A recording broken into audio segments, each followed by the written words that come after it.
누가복음 23장 22절부터 35절까지의 말씀 우리 함께 교독해서 읽도록 하겠습니다. 제가 먼저 읽습니다. 예수께서 각 성, 각 마을로 다니사 가르치시며 예루살렘으로 여행하시더니 어떤 사람이 여짜오되 주여 구원을 받는 자가 적으니까 그들에게 이르시되 좁은 문으로 들어가기를 힘쓰라. 내가 너에게 이르노니 들어가기를 구하여도 못하는 자가 많으리라. 집 주인이 일어나 문을 한번 닫은 후에 너희가 밖에 서서 문을 두드리며 주여 열어주소서 하면 그가 대답하여 이르되 나는 너희가 어디에서 온 자인지 알지 못하노라 하리니 그때에 너희가 말하되 우리는 주 앞에서 먹고 마셨으며 주는 또한 우리를 길거리에서 가르치셨나이다 하나 그가 너희에게 말하여 이르되 나는 너희가 어디에서 왔는지 알지 못하노라. 행악하는 모든 자들아 나를 떠나가라 하리라. 아브라함과 이삭과 야곱과 모든 선지자는 하나님 나라에 있고 오직 너희는 밖에 쫓겨난 것을 볼 때에 거기서 슬피 울며 이를 갈리라. 사람들이 동서남북으로부터 와서 하나님의 나라 잔치에 참여하리니 보라 나중된 자로서 먼저 될 자도 있고 먼저 된 자로서 나중될 자도 있느니라 하시더라. 곧 그때에 어떤 바리새인들이 나와서 이르되 나가서 여기를 떠나소서 헤롯이 당신을 죽이고자 하나이다. 이르시되 너희는 가서 저 여우에게 이르되 오늘과 내일은 내가 귀신을 쫓아내며 병을 고치다가 제3일에는 완전하여지리라 하라. 그러나 오늘과 내일과 모레는 내가 갈 길을 가야 하리니 선지자가 예루살렘 밖에서는 죽는 법이 없느니라. 예루살렘아 예루살렘아 선지자들을 죽이고 내게 파송된 자들을 돌로 치는 자여 암탉이 제 새끼를 날개 아래 모음같이 내가 너희의 자녀를 모으려 한 일이 몇 번이냐. 그러나 너희가 원하지 아니하였도다.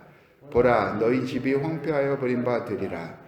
내가 너희에게 이르노니 너희가 주의 이름으로 오시는 일을 찬송하리로다 할 때까지는 나를 보지 못하리라 하시니라.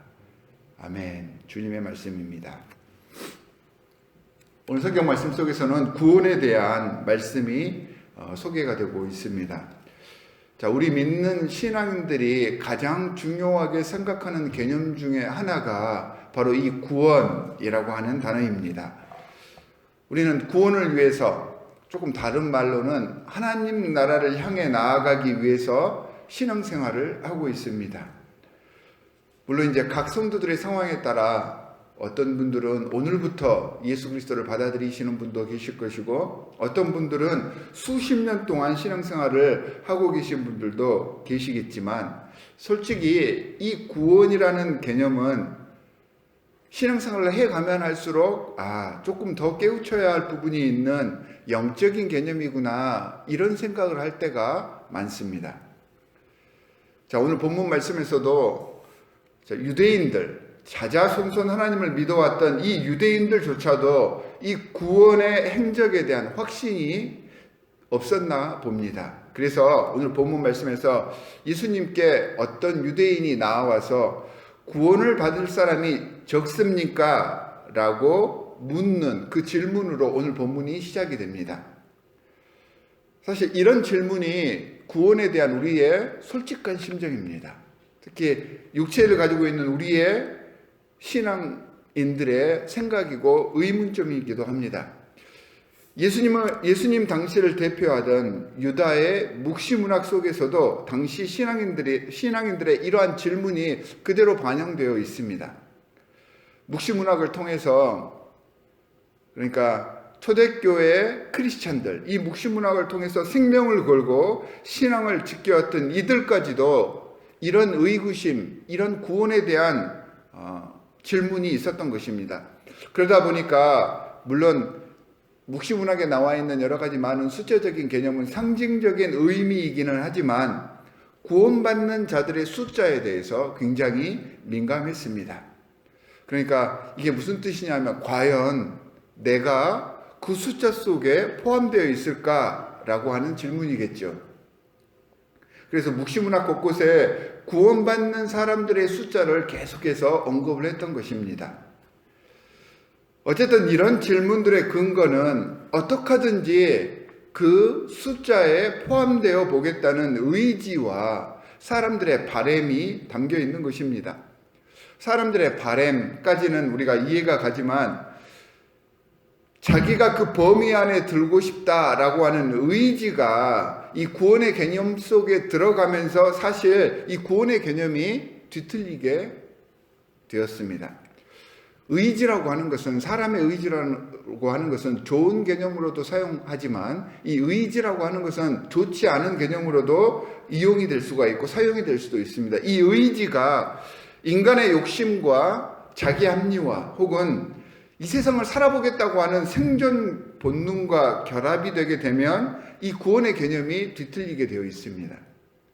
자꾸 인간의 노력에 구원의 성패가 맞춰지게 되기 때문입니다. 물론 구원을 위한 우리의 노력과 의지도 너무너무 중요합니다. 하지만 분명한 것은 우리의 노력과 의지로 구원이 이루어지는 것이 아니라는 것입니다.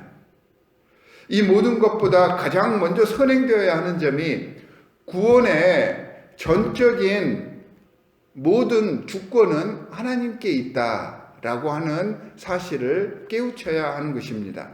이것을 깨닫고 주님께 의지하기를 바라시는 예수 그리스도의 마음이 오늘 본문 말씀에 그대로 소개가 되고 있습니다. 자, 오늘 유대인이 예수님께 물었던 본문의 질문처럼 얼마나 많은 사람이 구원을 받을 수 있느냐가 중요한 것이 아닙니다. 이런 질문에 예수님께서 구원받는 사람들의 숫자나 우리가 어떤 노력으로 구원받게 되는지가 중요한 것이 아니라 구원이 누구로부터 결정되는지를 알고 믿는 것이 더 중요하다라는 것을 오늘 본문 말씀을 통해서 예수님께서는 분명하게 우리에게 말씀해 주고 계십니다. 그 구원의 결정자는 바로 하나님 나라의 집주인이신 하나님이십니다. 이 질문을 하고 있는 유대인도, 그리고 지금 이 말씀을 읽고 묵상하고 있는 우리도 스스로를 신앙인이라고 자부하는 사람들입니다. 그런데 오늘 예수님의 말씀 속에는 집주인의 집 안에 들어가지 못한 사람들 중에는 자신들이 신앙인이며 하나님의 자녀들이고 그래서 구원받았다고 믿는 사람들이 있다라고 설명을 하고 계십니다. 그들이 자신들이 얼마나 주님과 친밀했는지를 성경에서 소개를 하고 있죠. 주님과 같이 먹고 마셨습니다.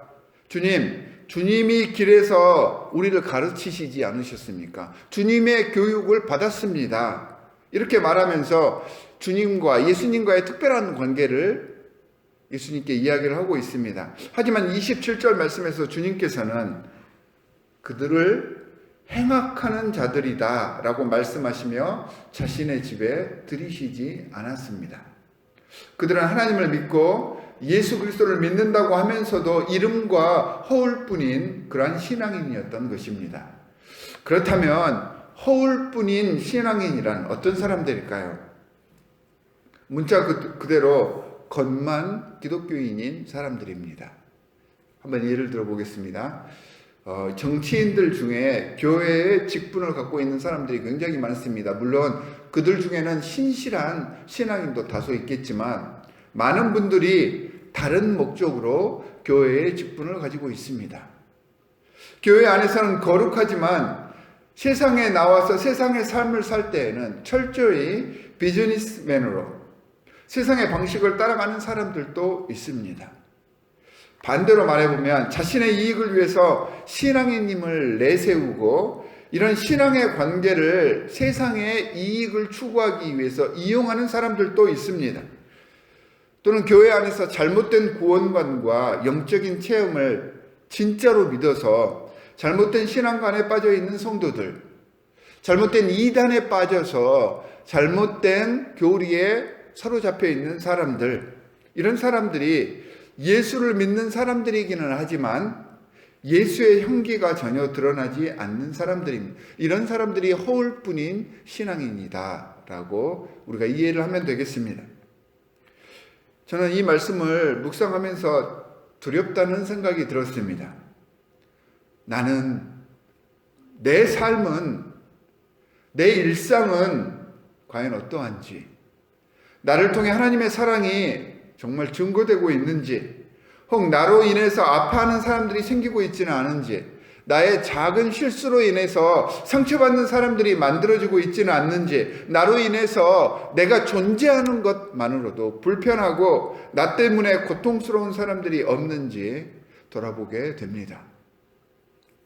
내가 구원을 받았다는 그 교만함 때문에 내 삶에 있어서 나에게 너무 많은 핑곗거리를 제공해주고 너무 많은 변명의 모습을 허락해주면서 자기 합리화하고 있지는 않은지, 만일 그렇다면 잘못된 신앙과 가치관으로 오히려 내 신앙의 삶이 주님에게서 멀어지고 있는 그런 단계가 될 수도 있겠구나라는 그런 생각을 하게 되었습니다. 제가 이 말씀을 여러분께 드리는 이유는요, 여러분의 구원의 확신을 흔들기 위해서가 아닙니다. 주님께서 우리를 사랑하셔서 우리를 분명히 구원해 주시고 이끌어 주실 거라 저는 확신합니다.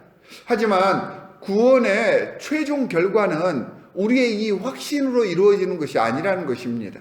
구원의 최종 결과는 오직 하나님만 아십니다. 내 구원의 확신이 나를 교만하게 해서는 안 되고요, 내가 다른 길 가게 해서도 안 되는 것입니다. 내 행위와 내 믿음으로가 아니라 나에게 주어진 이 믿음까지도 하나님께서 주신 선물임을 깨닫자라고 하는 그러한 의미로 제가 오늘 이 본문 말씀을 이렇게 해석을 했습니다. 구원이 전적으로 하나님께 속해 있음을 인정했을 때 그 믿음이 진짜 믿음이 되는 것이고, 그 믿음이 믿음으로써 우리 삶 속에서 역할을 하게 되는 것입니다. 이것을 깨우치는 것이 오늘 본문에 나와 있는 좁은 문으로 들어간다라는 것의 의미입니다. 이것을 깨우친 자들이 나중되었었어도 다시 먼저가 된다라는 말씀이 오늘 말씀인 것입니다. 사랑하는 성도 여러분, 34절에서 예수께서 말씀하신 것처럼 주께서 우리를 자녀 삼기 위해서 얼마나 많은 일을 하셨습니까? 매 순간 선지자들을 보내서 우리에게 이 복음을 증거하셨고, 예수 그리스도의 삶을 통하여서 십자가 위에서 끊임없이 우리를 불러주셨습니다. 예수님께서 우리를 위하여서 어떤 헌신을 하셨는지 잊지 마시기 바랍니다. 내 혈기와 내 신앙의 정당성을 자꾸 내세우려고 했을 때, 내 영성을 자꾸 다른 사람들에게 표현하고 자꾸 나를 주관하려고 했을 때, 이런 행실이 오히려 주님을 밀어내는 일이 될 수 있는 것입니다. 바로 우리 집이 홈페이지고 주님의 집 앞에서 거부당하고 주님을 보지 못하는 결과를 맞이할 수도 있습니다. 이 시간 오롯이 구원에 대한 주권이 주님께 있음을 고백합시다. 그리고 나를 내려놓고 주님이 내 삶의 주인이 되었을 때 그 삶이 진짜 믿음의 삶이 되고 승리의 삶이 된다는 것을 이 시간 소원하시기를 주 예수 그리스도의 이름으로 간절히 축원합니다. 두 가지 기도 제목을 드리도록 하겠습니다. 첫 번째는 오늘 본문 말씀에서처럼 구원은 전적인 하나님의 사역임을 인정하여서 주께 맡기고 나를 비울 수 있는 영성을 이 시간 허락해 주십시오라고 기도하시기 바랍니다. 두 번째는 오늘 오전에 오이코스 비전을 위한 나눔의 행사가 있습니다. 이 모든 행사들이 은혜 중에 잘 진행될 수 있도록 여러분들께서 중보해 주시고요. 우리 김혜길 목사님 지금 메릴랜드에서 이쪽으로 이주하시기 위해서 어젯밤 늦게까지 짐 싸시고 지금 아마 오고 계시고 있는 걸로 제가 알고 있습니다. 그래서 무사히 잘 오셔서 오늘 그 집회 잘 인도해 주실 수 있도록 여러분들께서 이 시간 중보해 주시고 성령으로 붙들어 주십사라고 기도해 주시기 바랍니다. 두 가지 기도 제목을 가지고 우리 함께 기도하도록 하겠습니다. 하나님 아버지, 정말로 감사합니다. 오늘 말씀을 통하여서 구원은 전적인 하나님의 사역임을 인정하게 하여 주시는 애 정말로 감사합니다. 이 시간 이 사실을 깨닫고 주님께 모든 것들을 맡기고 나를 비울 수 있는 영성을 허락하여 주시옵소서. 오직 주님만이 우리의 구원의 주권자이심을 이 시간 소원합니다. 하나님, 주님 앞에 겸손히 나아가기를 간절히 바라오며 주님과의 아름다운 이 소통의 관계 속에서 우리의 신앙이 깊어지고 주 예수 그리스도의 성품과 귀한 복음이 우리를 통하여 세상에 흘러들어갈 줄 믿사오니 우리를 주님 나라 확장을 위한 도구로 삼아 주시옵소서. 우리 디트로이트 한인연합장로교회를 사랑하셔서 지금까지 이렇게 보호하여 주시고 앞으로도 더 나은 미래를 위한 꿈을 꿀 수 있도록 해주시네 정말로 감사합니다. 오늘 오전에 오이쿠스 비전을 위한 나눔의 행사가 있습니다. 이 행사를 통하여서 모든 성도들이 소통하며 하나님의 귀한 사역을 발전시키기 위해서 헌신하는 데 마음을 모으는 시간이 되게 하여 주시옵소서. 지금 미시간으로 향하고 계시는 우리 김혜길 목사님의 발길을 주님께서 지켜보아여 주시옵시고 악한 영들 틈타지 않게 하여 주시고 오늘 말씀을 인도하시고 모든 성도들과 함께 어우러질 때 성령께서 주관하셔서 주님께서 기뻐하시고 주님께서 바라시는 아름다운 청사진이 만들어질 수 있도록 인도하여 주시옵소서. 오늘 또 이렇게 궂은 날씨 속에서도 주님의 성전에 나와 주님께 기도하는 하나님의 귀한 자녀들이 있습니다. 그들의 기도의 제목을 누구보다 더 잘 아시오니 주님, 그들의 모든 아뢰지 않은 제목들까지 주님께서 채워주시옵시고 이들이 기도의 귀한 기둥들로서 모든 사람들의 본이 되며 모든 사람들의 축복의 통로가 될 수 있도록 복의 복을 더하여 주시옵소서. 오늘 하루도 말씀 가운데 승리할 수 있기를 간절히 바라오며 우리를 권하신 주 예수 그리스도의 이름으로 간절히 기도하옵나이다. 아멘. 하늘에 계신 우리 아버지여, 이름이 거룩히 여김을 받으시오며 나라가 임하시오며 뜻이 하늘에서 이루어진 것 같이 땅에서도 이루어지이다. 오늘 우리에게 일용할 양식을 주시옵고 우리가 우리에게 죄 지은 자를 사하여 준 것 같이 우리 죄를 사하여 주시옵고 우리를 시험에 들게 하지 마시옵고 다만 악에서 구하시옵소서. 나라와 권세와 영광이 아버지께 영원히 있사옵나이다. 아멘.